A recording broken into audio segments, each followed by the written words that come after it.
तो इस एपिसोड की शुरुआत वहीं से होती है जहाँ से पिछला वाला एपिसोड खत्म हुआ था। उस लिज़ार्ड के गुस्से के कारण तो पूरे का पूरा गुफा ही शेक हो रही थी और एमसी भी डर चुका था। वो लिज़ार्ड एमसी के ऊपर जोर से रोर करने लगता है, जिसे देखकर एमसी कहता है ये मुझसे बहुत ज़्यादा नाराज़ है। फिर वो लिज़ार्ड एमसी की तरफ अटैक करने आता है। हवांग एमसी के सामने आते हुए कहती है सोरियोंग सावधान रहना, और एमसी को धक्का देकर साइड में हटा लेती है और खुद भी हट जाती है, जिससे कि लिज़ार्ड का अटैक उन दोनों को नहीं लगता। फिर लिज़ार्ड गुस्से में एमसी को देखता है और दोबारा अटैक करने के लिए जाने लगता है, परंतु एमसी कहता है उठता हुआ, जरा एक सेकंड रुको, मैं कसम खा रहा हूँ मैं तुम्हें कोई भी नुकसान नहीं पहुंचाना चाहता, बस मैं तुमसे बात करना चाहता हूँ। उसी समय जो एमसी के हाथ में लिज़ार्ड थी वो उस मेन लिज़ार्ड से बात करने लग जाती है और वो लिज़ार्ड जो गुस्से में था वो भी शांत होकर बात करने लग जाता है। फिर दोनों एक दूसरे से हंसी-खुशी बातें करने लगते हैं। ये देखकर एमसी अपने मन में सोचता है ये एक दूसरे से संपर्क कर सकते हैं। फिर पीछे से लॉर्ड पेंग और उसकी टीम आती हुई कहती है आप ठीक हो यंग वॉरियर, और लॉर्ड पेंग गुस्से में कहता है ये कमीना मेरे पैरों के बीच में से बचकर निकल गया। ये सुनकर तो वो लिज़ार्ड भी गुस्से में था। फिर एमसी कहता है जरा एक सेकंड रुको सारे के सारे, अब सब ठीक हो चुका है तो हमें पीछे हटने की आवश्यकता है और अब मैं इनसे बात करने की कोशिश करूंगा। ये सुनकर लॉर्ड पेंग कहता है क्या तुम इनसे बात करोगे? क्या ये कमीने तुम्हारी भाषा को भी समझते हैं? तो एमसी उनकी तरफ देखता हुआ कहता है हाँ, ऐसा लगता है कि ये दिए गए आदेश को अच्छे से समझते हैं और ये हम पर अभी अटैक नहीं करेंगे। फिर एमसी कहता है लेडी हवांग क्या आप थोड़ी घास लेकर आ सकती है? तो हवांग भी कहती है हाँ मैं समझ गई, और घास उठाने के लिए चली जाती है। फिर वो उस घास का बेड बनाकर उस घायल लिज़ार्ड को उसमें रख देते हैं। फिर एमसी कहता है चिंता मत करो, हम तुम्हें नुकसान बिल्कुल भी नहीं पहुंचाएंगे। मैंने तुम्हारी पूंछ की तरफ और आंखों की तरफ से तो उस खोल को उतार दिया है, लेकिन अभी भी पूंछ में बहुत ही ज्यादा दिक्कत है, आधी पूंछ सड़ी हुई है। फिर वो मेल लिजार्ड उसके दोस्त से कहता है जरा रुको, मुझे तुम्हारी आंखों को चाटने दो जिससे तुम्हें राहत मिलेगी। फिर वो उस लिजार्ड के आंखों को चाटने लगता है। फिर एमसी कहता है अभी भी एक समस्या है। तो वो लिजार्ड अपनी भाषा में पूछता है वो क्या है? तो एमसी कहता है उसकी आइस तो ठीक हो गई, लेकिन उसकी पूंछ का आधा हिस्सा अभी भी सड़ा हुआ है, जो तुम्हारे चाटने से कभी भी ठीक नहीं होने वाला, जिसे कि वो लिजार्ड भी देख रहा था। फिर एमसी कहता है मैं तुमसे कहना चाहता हूँ हमें ये करने की आवश्यकता है, और एमसी उसकी पूंछ को काटने के बारे में कह रहा था अपने हाथों से बताकर, जिसे कि वो लिजार्ड भी समझ जाता है और एमसी की तरफ जोर से रोर करने लगता है। फिर अपने एक पंजे से एमसी के ऊपर अटैक कर देता है।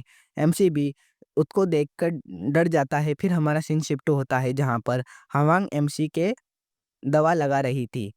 एमसी गुस्सा हो चुका था क्योंकि उसे दर्द हो रहा था। वो गुस्से में कहता है वो कमीना, मैं तो बस उसकी मदद करने की कोशिश कर रहा था ना। फिर हवांग कहती है सोरियोंग हिलो नहीं, मैं अभी हीलिंग के लिए दवा लगा रही हूँ, अगर तुम हिले तो तुम्हारे चेहरे पर निशान रह सकता है। फिर लॉर्ड पेंग हंसता हुआ कहता है अब तुम एक असली मर्द की तरह लग रहे हो, तुम्हें भी अब जंग में एक और निशान मिल गया मेरी तरह।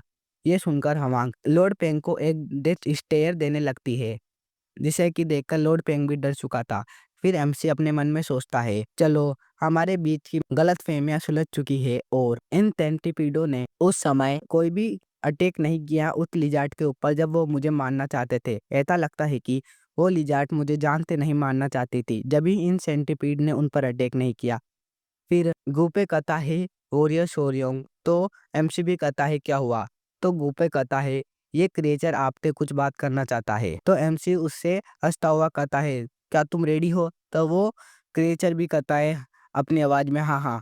फिर एमसी कहता है तो अब ठीक है, मैं अपनी पूरी कोशिश करूंगा, लेकिन उससे पहले मुझे कुछ चाहिए। पहले ये बताओ कि तुम खाते क्या हो, क्योंकि अगर मैं टेल को काटूंगा तो उसे रिकवर होने के लिए पौष्टिक भोजन की आवश्यकता होगी। ये सुनकर तो वो लिजार्ड भागा भागा जाता है और एमसी को भी उसके पीछे आने को कहता है। एमसी भी उसके पीछे आ जाता है। फिर वो लिजार्ड एक बीज को दिखाता है और उस बीज को अपने मुंह से उठाकर एमसी को दे देता है। पीछे से हवांग आती हुई कहती है, शोरियों अगर तुम्हें कोई दिक्कत ना हो तो मैं इस बीच को देख सकती हूँ। तो एमसी कहता है, बेशक हाँ तुम देख सकती हो।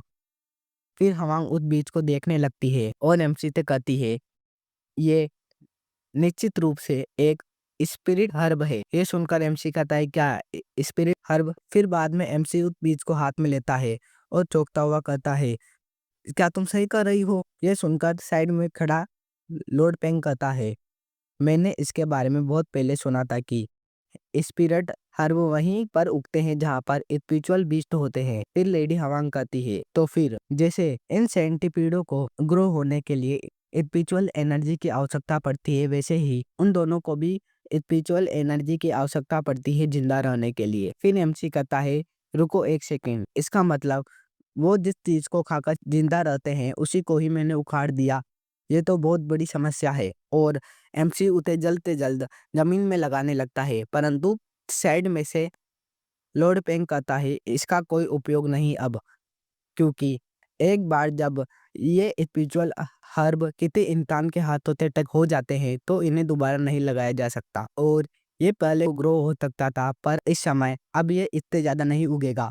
ये सुनकर एमसी कहता है, अरे नहीं, और अपने मन में सोचता है, हम इंसान कितने बुरे होते हैं तो इन जानवरों का घर उजाड़ देते हैं। मुझे माफ करना, तुम दोनों के लिए मुझे बुरा लग रहा है। और एमसी रोने लग जाता है। फिर लॉर्ड पेंग गुप्पे से कहता है, बाय द वे तुमने पहले कौन सी हर्ब का मुझे पहले नाम बताया था? तो गुप्पे कहता है, हाँ शायद मुझे उसका नाम याद है, उसे कहते हैं फ्रोस्ट जिंगशेंग। गाइस ये तो वही हर्ब है शायद जिते की पहले जनरल और उसका भतीजा लेने आया था। फिर लॉर्ड पेंग कहता है, फ्रोस्ट जिंगशेंग, और एमसी से कहता है, हमें फ्रोस्ट जिनसेंग जैसी क्यूआई की आवश्यकता है जिससे कि वो जल्द ही ठीक हो जाएंगे। ये सुनकर एमसी खुश हो जाता है और कहता है, ये कहाँ मिलेंगे? तो लॉर्ड पेंग कहता है, ऑफ कोर्स यहीं पर ही, और इसका नाम आइस जेड भी होता है जिसमें कि फ्रोस्ट जिनसेंग जैसी क्यूआई होती है, परंतु ये बहुत ही ज्यादा रेयर है। ये अरबों करोड़ों पैसों में भी शायद ही मिलेगी। साइड में ते हवांग कहती है, तुम क्या आइस जेड के बारे में बात कर रहे हो क्या? शायद मैं इसके बारे में जानती हूँ।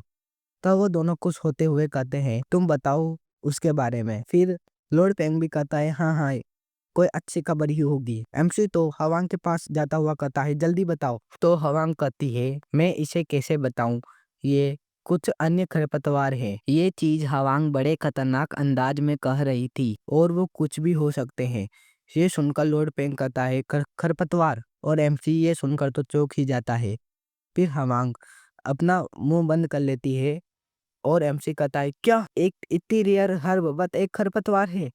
और हमारा यह एपिसोड यहीं पर ही एंड हो जाता है।